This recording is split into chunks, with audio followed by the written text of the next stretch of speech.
If all the money in the world vanished tomorrow, it wouldn't explode into chaos. It would creep in quietly, almost imperceptibly, like shadows slipping across a city at dusk. At first, it would feel inconvenient rather than catastrophic. ATMs dispensing less, bank transfers stuck in limbo, a sudden decree that certain bills were obsolete. But beneath these minor annoyances, a deeper rot would be spreading. History warns us, financial collapse doesn't announce itself with a single headline. It sneaks in through uncertainty, through a slow erosion of trust. And once trust is gone, money becomes little more than paper, digital symbols, meaningless and fragile. This has happened before, in empires long forgotten and in nations still living. And the haunting question is not if it could happen again, but whether we'd even recognize it in time. To grasp the terror of a world without money, you first need to understand what money truly is. It isn't the coins jingling in your pocket or the numbers glowing on your screen. At its essence, money is belief, a collective agreement that these tokens have value. When that belief is unshakable, a single coin can mobilize armies, feed cities, and erect monuments that scrape the sky. When it collapses, no decree, no policy, no promise from a central bank can restore it overnight. The Roman Empire offers a stark lesson. Silver coins, debased beyond recognition, led to bread sellers demanding wheat, oil, or chickens in exchange. Trust evaporated, and with it the economy crumbled from within. Fast forward to Weimar Germany in 1923. Hyperinflation turned everyday life into a race against time. Prices doubled in mere days. Wages were collected twice daily, spent faster than they arrived. Wheelbarrows of currency could not buy a loaf of bread. Wealth didn't vanish physically. It disappeared from the minds of those who held it. Belief had fractured, and the system itself imploded. A century later, Zimbabwe would replay the same drama with $100 trillion bills that could barely feed a family for a day. In Venezuela, people traded haircuts for groceries, smuggling goods across borders. Across these crises, the same truth emerges. When a financial system fails, people seek any medium of exchange that still commands trust. Gold, goods, foreign currencies. Anything but the collapsing local money. Now imagine this unfolding in the United States, the European Union, or another major economy tomorrow. The consequences would ripple across the globe. Ports would freeze, shipping would halt, store shelves would empty within days, contracts written in that currency would evaporate in value. Even the lifeblood of the modern system, digital transactions, would stall if banks froze accounts to prevent a run. The shock wouldn't only be economic, it would be deeply psychological. Generations have assumed their paychecks, savings, and pensions are untouchable. When that illusion shatters, panic spreads faster than the collapse itself. History shows that when money dies, life itself unravels. Trade slows, trust withers, and inequalities become brutally visible. Ancient societies reverted to barter. Modern economies turned to alternative stores of value. Argentina's recurring crises made the US dollar a lifeline. Russia's ruble collapse in the 1990s forced citizens to rely on foreign currency and tangible goods.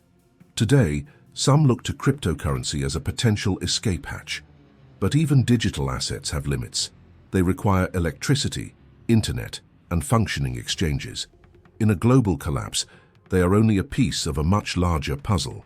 Gold, by contrast, has endured centuries of financial chaos. From Egypt's pharaohs to central banks, it has been the ultimate fallback. During the Soviet collapse, gold was traded for food.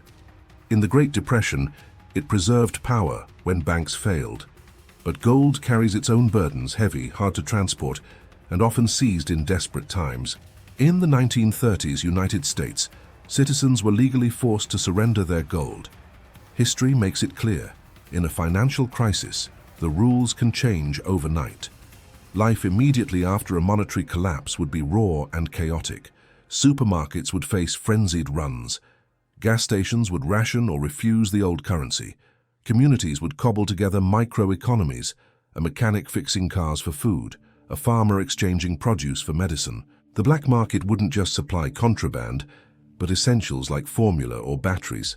Survival would depend not on bank balances, but on tangible assets, trusted networks, and skills that others desperately need. Over time, some form of replacement currency would emerge. It might not come from governments at all. History shows private banks, corporations, or foreign currencies often step in first. After Yugoslavia's collapse, the German mark became the de facto medium. In a modern breakdown, a global tech company could launch a stable digital currency, reshaping the power dynamic entirely. Central banks are racing to issue their own digital money precisely because control over currency is control over society itself. At its core, money and power are inseparable. Whoever controls the currency shapes the economy and, by extension, the social order. When money disappears, that power shatters, and the scramble to replace it defines the new hierarchy. Rome saw military leaders and local strongmen seize control. Modern crises often invite international lenders to dictate terms. Tomorrow, it could be a mix of states, corporations, and decentralized networks competing for dominance. For individuals, the lesson is ruthless and simple. Wealth that exists only in the financial system is fragile. Bank deposits, stocks, bonds, these are promises, not guarantees. True wealth is tangible, diversified, and resilient. It could be land, gold, skills, or networks of trust that function beyond the official economy. Those who survive a monetary collapse intact are not the ones who trusted blindly. They are the ones who understood the system's fragility and prepared to hold real value when faith in currency evaporates. Most people would wake up the morning after a collapse thinking life is normal, until they try to buy groceries, fill their cars, or pay rent. The signs are subtle: runaway debt, wages lagging behind inflation, central banks losing control, political instability eroding trust. A financial historian's job is to make sure those signals are seen, understood, and acted upon before it's too late. History doesn't merely warn us that money can vanish, but it shows how it does and what endures when it does. When the dust settles and a new system rises, the survivors discover the world has reset. New rules, new winners, yet human nature remains unchanged.